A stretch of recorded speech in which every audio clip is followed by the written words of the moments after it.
வணக்கம். சவுதி அரேபியாவிலிருந்து கிடைக்கப்பெற்ற புதிய தகவல்களோடு உங்களை சந்திக்கின்றோம். வீடியோ பார்ப்பதற்கு முன்பு வழமை போன்று வீடியோவுக்கு லைக் ஒன்று கொடுத்துவிட்டு வாருங்கள். இன்றைய சவுதி அரேபியா பற்றிய புதிய தகவல்களை இன்று பார்ப்போம். சவுதி அரேபியாவில் தவக்கலான ஆப்ஸ் ஒரே நேரத்தில் 2 போன்களில் வேலை செய்யாது என்று சுகாதார அமைச்சகம் அறிவித்திருக்கின்றது. சவுதி அரேபியா சுகாதார அமைச்சகத்தின் தகவல்களை கொண்ட தவக்கலான ஆப்ஸ் ஒரே நேரத்தில் 2 போன்களில் வேலை செய்யாது என்றும் VPN பயனாளர்கள் தொலைபேசிகளில் பயன்பாடு வேலை செய்யாது என்றும் ஆப்ஸ் டெவலப்பர்கள் தெளிவுபடுத்தி இருக்கின்றார்கள். தவக்கலானா என்பது சவுதி அரேபியாவில் உள்ள மக்களின் தனிப்பட்ட தகவல்களை கொண்ட ஒரு செயலி, ஒரு ஆப்ஸ் ஆகும். அவசர காலத்தில் 2வது தொலைபேசியில் தவக்கலான ஆப்ஸ் பயன்படுத்தலாம். இதற்காக பதிவு செய்யப்பட்ட தொலைபேசியில் வரும் OTP எண்ணை பயன்படுத்தி பதிவை முடிக்க முடியும். இவ்வாறு செய்வதற்கு நீங்கள் முதலில் பயன்படுத்தும் தொலைபேசியிலிருந்து வெளியேற வேண்டும். தொலைபேசி எண் இல்லாத தொலைபேசிகளிலும் தவக்கலானவை பயன்படுத்தலாம். இருப்பினும் சில காரணங்களால் தவக்கலானவை திறக்க முடியாவிட்டால் பதிவு செய்யப்பட்ட தொலைபேசி எண் OTP எண்ணை மீண்டும் பெற வேண்டும். VPN பயன்படுத்தும் போன்களில் செயலி வேலை செய்வதை நிறுத்திவிடும். ஆப்ஸை தவறாக பயன்படுத்துவதை தடுக்க VPN-ஐ பயன்படுத்துவதும் போது தவக்கலான வேலை செய்யாது என்றும் சவுதி அரேபியாவில் முன் அனுமதி இல்லாமல் VPN பயன்படுத்துவது சட்டவிரோதமானது என்பதை நீங்கள் அறிவீர்கள். இந்தியாவிலிருந்து துபாய் வழியாக சவுதி அரேபியா பயணம் மேற்கொள்பவர்கள் 14 நாட்கள் ஐக்கிய அரபு அமீரகத்தில் இருக்கக்கூடிய உங்களுடைய நண்பர்களுடைய அறையில் தங்கிவிட்டு சவுதி அரேபியா பயணம் மேற்கொள்ள முடியுமா? தாராளமாக நண்பர்கள் அறையில் தங்கிவிட்டு சவுதி அரேபியா பயணம் மேற்கொள்ளலாம். ஐக்கிய அரபு அமீரகத்தில் விசிட் விசாவில் சென்று அங்குள்ள நண்பர்கள் அறையில் 14 நாட்கள் தங்கிய பிறகு சவுதி அரேபியா பயணம் மேற்கொள்ள முடியும். அதேபோல் துபாயிலிருந்து தரைவழி மார்க்கமாக சவுதி அரேபியா பயணம் செய்ய முடியும். சவுதி அரேபியா நாட்டின் 91வது தேசிய தினத்தன்று அல் ரயான் கிளினிக்குடன் வெளிநாட்டில் வாழும் தமிழர் நலச்சங்கம் மற்றும் தமுக சார்பில் நடத்தப்பட்ட மாபெரும் இலவச மருத்துவ முகாம் ரியாத் மண்டல நிர்வாகிகள், சவுதி அரேபியா ஒருங்கிணைப்பாளர். குறிப்பாக சுமார் 500க்கும் மேற்பட்ட தமிழர்கள், இலங்கை தமிழர்கள், மலையாளிகள், வட மாநிலத்தவர்கள் என்று அனைவரும் பயன் பெற்றிருக்கின்றார்கள். சவுதி அரேபியா குடிமகன் ஒருவர் சவுதி அரேபியா போஸ்ட் என்ற பெயரில் இணைய மோசடி காரணமாக நிறைய பணத்தை இழந்திருக்கின்றார். சவுதி போஸ்ட் என்ற பெயரில் கொரியர் வந்துவிட்டதாக ஒரு மின்னஞ்சல் வந்தபோது மோசடி தொடங்கி இருக்கின்றது என்று சவுதி அரேபியா குடிமகன் அறிவித்திருக்கின்றார். அஞ்சலை சரிபார்க்க கிளிக் செய்த பிறகு தொலைபேசி எண், கிரெடிட் கார்டு மற்றும் கொரியர் விநியோகத்துக்கான அடையாள எண்கள் கேட்டு ஒரு புதிய லிங்க் திறக்கின்றது. இந்த தகவலை தந்த சில நிமிடங்களில் அவர் தனது கிரெடிட் கார்டிலிருந்து பலமுறை பணம் எடுக்கப்பட்டது. முதலில் 8000 ரியால், பின்னர் 2வது 20,000 ரியால் மற்றும் 3வது 15,000 ரியால் அவரது கணக்கிலிருந்து எடுக்கப்பட்டது. அவர் உடனடியாக வங்கியை தொடர்பு கொண்டு கிரெடிட் கார்டை பிளாக் செய்திருக்கின்றார். அதற்குள் 50,000 ரியால்கள் பெரும்பாலானவை அவருடைய கிரெடிட் கார்டு கணக்கிலிருந்து எடுக்கப்பட்டது. இதுபோன்ற மோசடிகள் குறித்து அனைவரும் எச்சரிக்கையாக இருக்குமாறு கூறப்பட்டுள்ளது. ஆகவே இதுபோன்ற விளம்பரங்கள் வந்தால் தவிர்த்து விடுங்கள். தொடர்ந்து இன்றைய நாணய பெறுமதிகள் இலங்கை மற்றும் இந்திய ரூபாவில் இதில் கூறப்பட்டுள்ள பெறுமதிகளில் நீங்கள் அனுப்பும் எக்ஸ்சேஞ்ச் நிறுவனங்கள் மற்றும் வங்கிகளை பொறுத்து இதில் கூறப்பட்டுள்ள பெறுமதிகளில் மாற்றங்கள் உண்டு. 22 கரட் தங்கத்தின் பெறுமதிகள் 195 ரியால், 24 கரட் தங்கத்தின் பெறுமதிகள் 212 ரியால். ஒரு வருடத்தில் 6 லட்சத்துக்கும் உட்பட்ட வெளிநாட்டவர்கள் சவுதி அரேபியாவை விட்டு வெளியேறியிருக்கின்றார்கள். 2021ஆம் ஆண்டின் 2வது காலாண்டு முடிவடைந்த நிலையில் ஒரு வருட காலப்பகுதியில் 5,71,333 வெளிநாட்டவர்கள் தனியார் மற்றும் அரசு துறைகளிலிருந்து ராட்சியத்தை விட்டு வேலைவாய்ப்பு சந்தையை விட்டு வெளியேறியிருக்கின்றார்கள் என்று புள்ளியியல் மற்றும் சமூக காப்பீட்டுக்கான பொது அமைப்பு அறிவித்திருக்கின்றது. உள்ளூர் தொழிலாளர்கள் சந்தை வெளிநாட்டவர்களின் எண்ணிக்கை இந்த ஆண்டு ஜூன் இறுதிக்குள் 6 லட்சத்தை தாண்டி காணப்பட்டது. சவுதி அரேபியாவில் ஒரு மாதத்தில் 7,344 குடியுரிமை சட்ட மீறல்களுக்கு எதிராக தண்டனை எடுக்கப்படுகின்றது.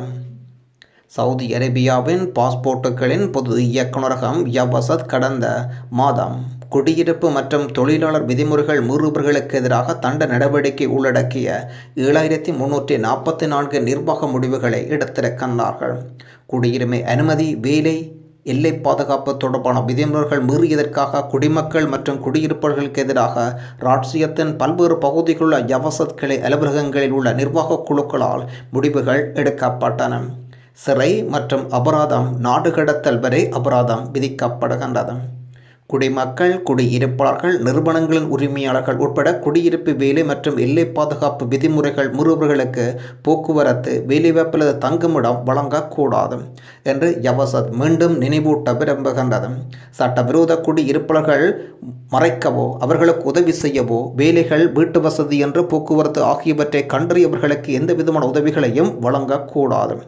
அப்படி உதவிகள் வழங்கும் பட்சத்தில் நீங்களும் குற்றவாளிகளே. குடியுரிமை, வேலை மற்றும் எல்லை பாதுகாப்பு விதிமுறைகள் மீறுபவர்கள் மக்கா மற்றும் ரியாத் பகுதிகளில் 911 என்ற இலக்கத்திலும் மற்ற அனைத்து பகுதிகளிலும் 999 என்ற தொலைபேசி எண்ணை தொடர்பு கொண்டு அனைத்து மக்களும் குடியிருப்பாளர்களும் ஒத்துழைப்பு வழங்குமாறு யவசத் அழைப்பு விடுத்திருக்கின்றது. ஈரான் அணு ஆயுதங்கள் வாங்குவதை நிறுத்த வேண்டும் என்று மன்னர் சல்மான் வேண்டுகோள் விடுத்திருக்கின்றார். சவுதி அரேபியாவில் சுற்றுலா வீசாக்கள் நீடிக்க மன்னர் உத்தரவு. சவுதி அரேபியாவில் சுற்றுலா வீசாவை நீடிக்க மன்னர் சல்மான் உத்தரவு பிறப்பித்திருக்கின்றார். சவுதி அரேபியாவுக்கு சுற்றுலா வீசாவுக்கு விண்ணப்பிப்பவர்களுக்கும் வைரஸ் நெருக்கடி காரணமாக வீசாக்கள் முடிவடைந்தவர்களுக்கும் வீசாவை நீடித்து மன்னர் சல்மான் உத்தரவிட்டிருக்கின்றார். இந்த உத்தரவுப்படி வீசா நீடிப்பு தொடங்கியுள்ளதாக வெளியுறவு அமைச்சகம் அறிவித்திருக்கின்றது. சவுதி அரேபியாவில் வைரஸ் பெருந்தொற்றின் காரணமாக சவுதி அரேபியாவுக்கான சுற்றுலா நுழைவு வீசாக்கள் நிறுத்தப்பட்டுள்ளன. இதுவரை பயன்படுத்தப்படாத சுற்றுலா வீசாக்கள் இலவசமாக புதுப்பித்தல் சேர்க்கப்படும். உத்தரவின்படி 2021 மார்ச் 24க்கு முன் சுற்றுலா வீசா வழங்கப்பட்ட அனைத்து நாட்டவருக்கும் வீசா தானாக புதுப்பிக்கப்பட்டது. புதிய வீசா காலம் உட்பட மின் வீசா இணைக்கப்பட்ட மின்னஞ்சல் செய்தி தகுதியான நபர்களுக்கு அனுப்பப்பட்டுள்ளதாக அமைச்சகம் கூறுகின்றது.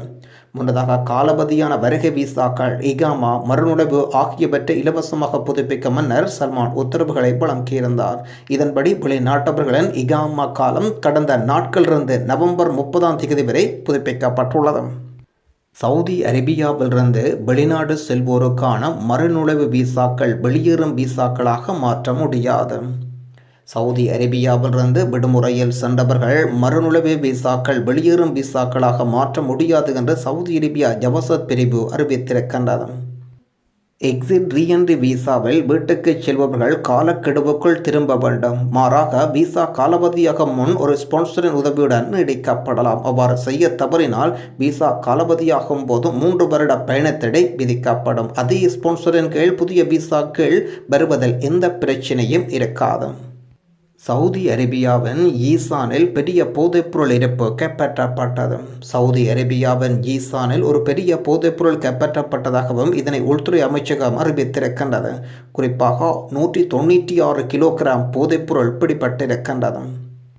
சவுதி அரேபியாவில் ஒரு வருடத்தில் சுமார் 6 லட்சம் வெளிநாட்டவர்கள் வேலை இழந்திருக்கின்றார்கள். சவுதி அரேபியாவில் பிச்சை எடுப்பவர்களுக்கு 1 லட்சம் ரியால் அபராதம் மற்றும் சிறை தண்டனை விதிக்கப்படுகின்றது. உதவியாளர்களுக்கும் 1/2 மில்லியன் ரியால் அபராதம் விதிக்கப்படுகிறது. புதிய பிச்சை எதிர்ப்பு சட்டம் ஒப்புதல். சவுதி அரேபியாவில் பிச்சை எடுக்கும் புதிய சட்டத்துக்கு அமைச்சரவை ஒப்புதல் அளித்திருக்கின்றார்கள். பிச்சைக்காரர்களை துடைத்தெறியும் புதிய சட்டத்தின் கீழ் பிச்சை எடுப்பவர்களுக்கு 1 வருட சிறையும் மற்றும் 1 லட்சம் ரியால் வரை அபராதம் விதிக்கப்படும் என்றும், கூடுதலாக அதை ஊக்குவிப்பவர்களுக்கு அபராதம் விதிக்கப்படும் என்றும், பிச்சை எடுப்பவர்களை ஊக்குவித்து உதவி செய்பவர்களுக்கு 6 மாதம் சிறை தண்டனையும் 50,000 ரியால் வரை அபராதமும் இரண்டும் விதிக்கப்படும் என்றும், கூடுதலாக பிச்சைக்கார் ஒருவர் வெளிநாட்டவர் என்றால் நுழைவு கட்டணத்தில் நாடு கடத்த சட்டம் வழங்குகின்றது.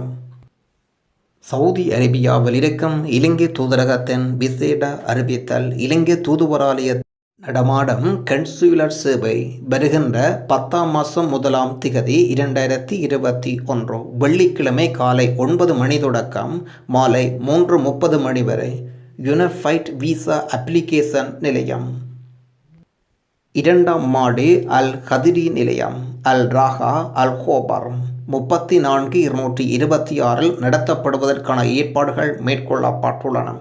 இதற்குரிய லொக்கேஷன் தேவையானவர்கள் கொமெண்டில் தெரியப்படுத்துங்கள் உறவுகளை திறக்கின்றோம்.